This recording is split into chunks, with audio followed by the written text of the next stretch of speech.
I have been asked whether the United States should arm Israel. It's a good question, a simple question to which there's no simple answer. The question is, what arms, when, for what purpose, under what conditions? Israel, like any other state, has the right to defend itself. Israel, like any other state, has the right to maintain a strong and efficient army. Every state needs an army, not just in times of war, but also in times of peace, in order to keep the peace. The question is if the relationship between the United States and Israel is the usual, a normal relationship, and whether selling arms, American arms, to Israel is good for America and good for Israel. This is the real interest, the best interest, the essential interest of Israel. Now let us examine the question of arms in this context, and I believe this is the only context in which it should be examined. I don't think certain American arms should be sold to Israel with no strings attached.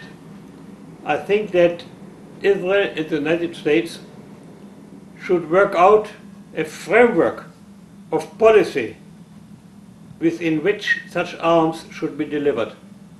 There should be an undertaking by Israel to work for peace and achieve peace by meaningful, real negotiations. I think the parameters for such a peace have been laid down by President Clinton in his last speech about this problem in office. We all know what it is about. All Israelis, all Arabs, all Palestinians, all Americans. There should be a Palestinian state next to Israel, the so-called two-state solution. East Jerusalem should be the capital of this Palestinian state. There should be a withdrawal to the borders of 1967 with agreed upon minor alterations.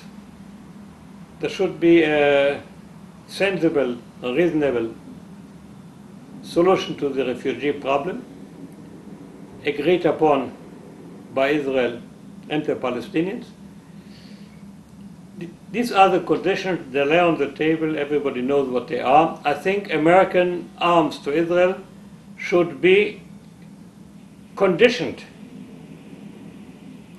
on steady progress towards such a solution, so that the peace agreement will be signed between Israel and the Palestinian people, hopefully a Palestinian unity government including both Fatah and Hamas, I would say by the end of 2009 or the middle of 2010, not later. This should be a condition for American sales of arms.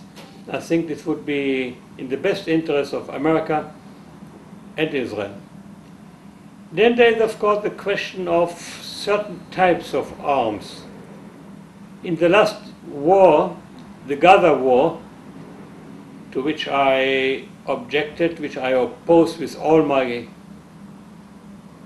strength, I and all real Israeli peace activists, certain arms were used which raised very grave doubts. The use of phosphor, white phosphor, in civilian areas in a way which hurts civilians, I think is illegal under international law, and I think that our army should not be allowed to use these arms for this purpose. I think that cluster bombs should not be allowed. I think that many people in our army basically agree that this is illegal, that this is bordering on war crimes, and that the Israeli army should avoid it. I think America, the United States government, which provides these arms, should be very strict. If they provide them at all, should be very strict in limiting the use, laying down the conditions, and enforcing the conditions in which such arms are used. And there are rumors of several other modern armaments which should be limited or prohibited altogether. I think a new chapter in our relationship, the relationship between Israel and the United States, should be opened, and that all these questions should be put on the table, debated, discussed, negotiated, and that there should be a strict agreement be reached between Israel and the United States. I have great hopes for the Obama presidency. I'm very grave doubts about the next coming government of Israel.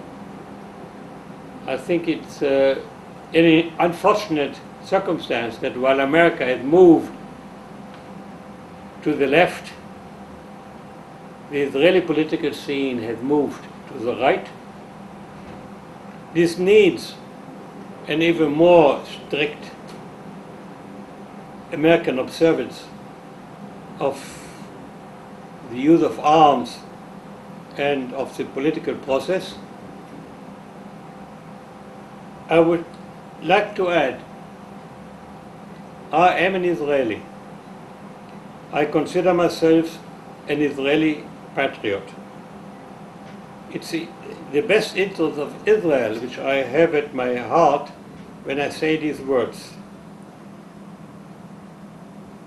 If one wants to support Israel, and I hope that people want to support Israel, it should be asked what Israel, what kind of Israel, what government in Israel, what policy of Israel.